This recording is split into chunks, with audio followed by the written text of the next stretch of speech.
Les amis, shalom, j'espère que vous allez bien. Un jour, une vidéo minimum.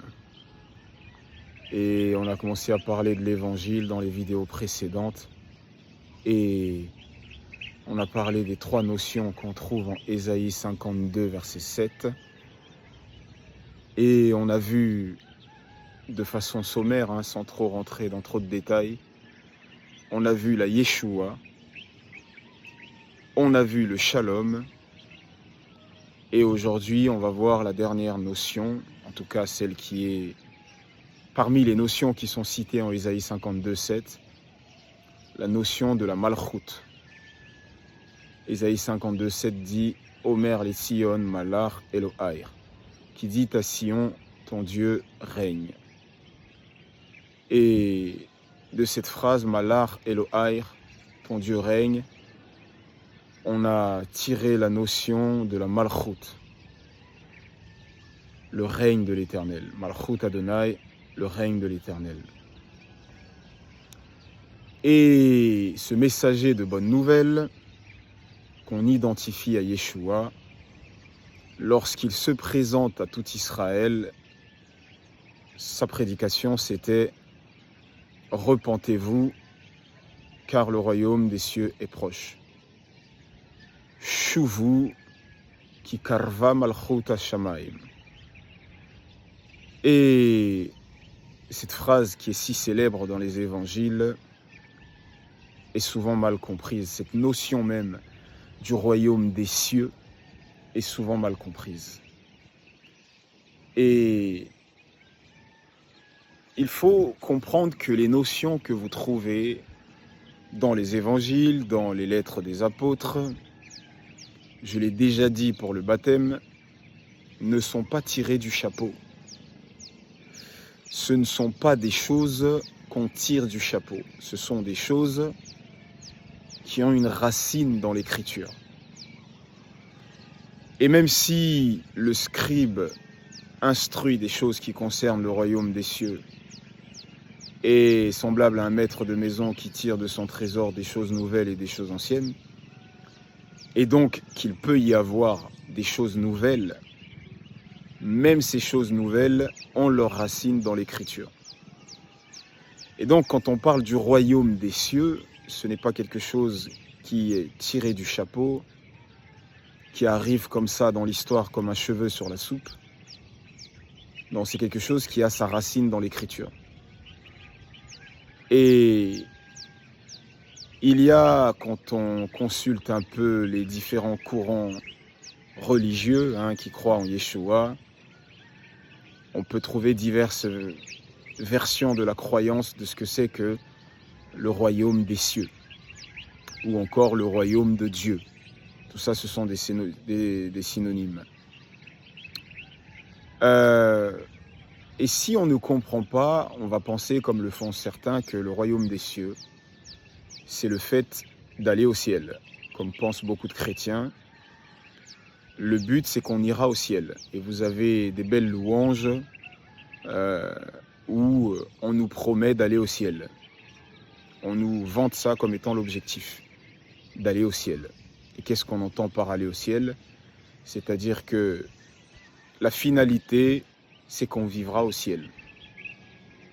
Sauf que le psaume 115 nous dit, au verset 16, si ma mémoire est bonne, « À l'Éternel appartient les cieux des cieux, et il a donné la terre aux fils des hommes. » Les fils des hommes, ce qui leur a été donné, c'est la terre.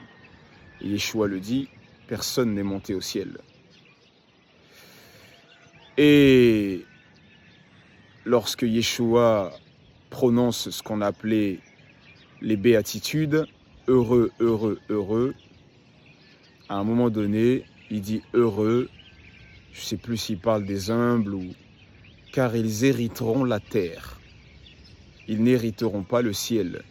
On n'est pas fait pour hériter du ciel. Le salut, ce n'est pas d'aller au ciel.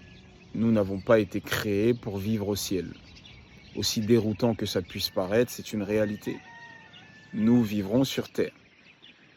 En attendant ce royaume, la manifestation claire, définitive de ce royaume, si nous mourons dans le Seigneur, nous sommes dans le repos, dans sa présence, et si cet état intermédiaire, on veut l'appeler le ciel, soit. Mais l'homme n'est pas fait pour aller vivre au ciel. Ok, l'homme hérite la terre. Alors qu'est-ce que ça signifie royaume des cieux? Alors pareil, quand on lit les évangiles, il faut comprendre. Il y a un contexte historique, il y a un contexte linguistique et culturel qui accompagne les textes. Par exemple, jusqu'aujourd'hui, dans le judaïsme, il y a une expression qu'on appelle Yirat HaShamayim. Yirat HaShamayim, ça veut dire quoi? Littéralement, ça veut dire la crainte des cieux. Mais bien sûr, quand on parle de la crainte des cieux, il ne s'agit pas de craindre le ciel. La crainte des cieux, c'est un synonyme pour dire la crainte de Dieu. Les Juifs ont multiplié au fil des années des expressions qui sont des substituts dans le but d'éviter de prononcer le nom de Dieu en vain. Parfois, ils ont abusé. On aura l'occasion de le voir dans d'autres vidéos, mais Hashamaïm, par exemple, c'est un synonyme pour dire Dieu, le ciel. Et même en français, vous avez ces expressions-là. Ah, je prie le ciel que telle chose se fasse, etc., etc. Ça existe en hébreu. Et ça existait en hébreu il y a très longtemps déjà. Et donc, en vérité, lorsque aussi bien Yochanan Jean-Baptiste que Yeshua parle du royaume des cieux, c'est un synonyme pour dire royaume de Dieu, tout simplement. Donc on parle du royaume de Dieu. Et ce royaume, les amis, il ne se situe pas au ciel. Oui, l'Éternel habite les cieux et même les cieux des cieux. Mais encore une fois, ce n'est pas un endroit situable géographiquement. Dieu est esprit, selon Jean 4, 24, et un esprit n'a ni chair ni os, selon Luc 24, 39. Donc Dieu n'est pas physique, donc ce n'est pas un endroit qu'on peut situer de façon géographique, physique. C'est un endroit spirituel, le ciel. Mais lorsqu'on parle de royaume des cieux, pour nous les humains, encore une fois, ce n'est pas d'aller au ciel. Ça veut tout simplement dire le royaume de Dieu. Maintenant, le royaume de Dieu, une fois qu'on a dit qu'il n'est pas au ciel, qu'est-ce que c'est le royaume de Dieu? Où est-ce qu'il est? Alors, on a 3 textes qui peuvent nous aider. Le premier texte se trouve dans 1 Chronique chapitre 28 et au verset 5. C'est David qui parle et David dit ceci. « Parmi tous mes fils, car l'Éternel m'a donné beaucoup de fils. Il a choisi Salomon pour le faire asseoir sur le trône du royaume de l'Éternel, ici l'Éternel c'est le tétragramme, sur Israël. » Ah, tiens. Donc Salomon s'est assis sur le trône du royaume de l'Éternel sur Israël. Donc, quand vous lisez ce texte, le royaume de l'Éternel, c'est Israël. C'est choquant, mais c'est ce qui est écrit littéralement. 1 Chronique 29, verset 23, va même plus loin. Il est écrit que Salomon s'assit sur le trône de l'Éternel. Là, on ne dit même plus du royaume de l'Éternel, mais le trône de l'Éternel. Intéressant. Or, on sait que le trône sur lequel s'est assis Salomon, c'est le trône de David, c'est le trône du règne sur Israël. Mais on appelle ça le trône de l'Éternel. Vous trouvez ça également dans 2 Chroniques, chapitre 13. Lorsque Jéroboam va être roi d'Israël, il nous est dit que la 18e année de son règne, le roi Avia régna sur Juda. Donc ici, on est après le schisme, après la division en 2 royaumes.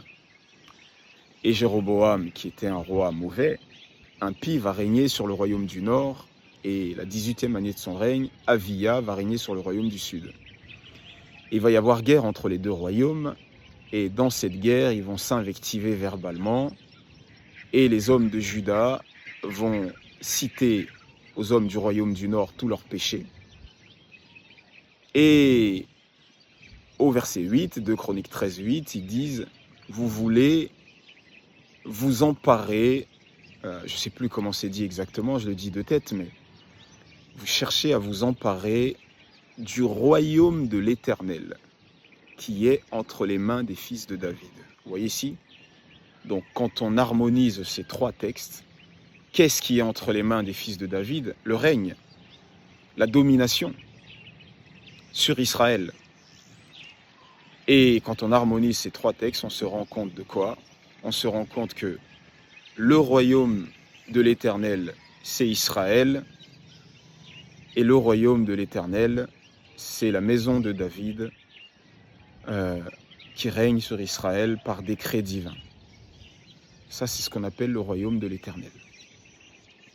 Et vous trouvez la même chose dans Actes, chapitre 1, verset 6. Les apôtres posent la question à Yeshua ressuscité juste avant son ascension. Est-ce en ce temps-là que tu rétabliras le royaume d'Israël? Et en vérité, qu'est-ce qu'il veut dire? Est-ce en ce temps-là que tu rétabliras le royaume de Dieu? Le royaume de Dieu, c'est le royaume d'Israël.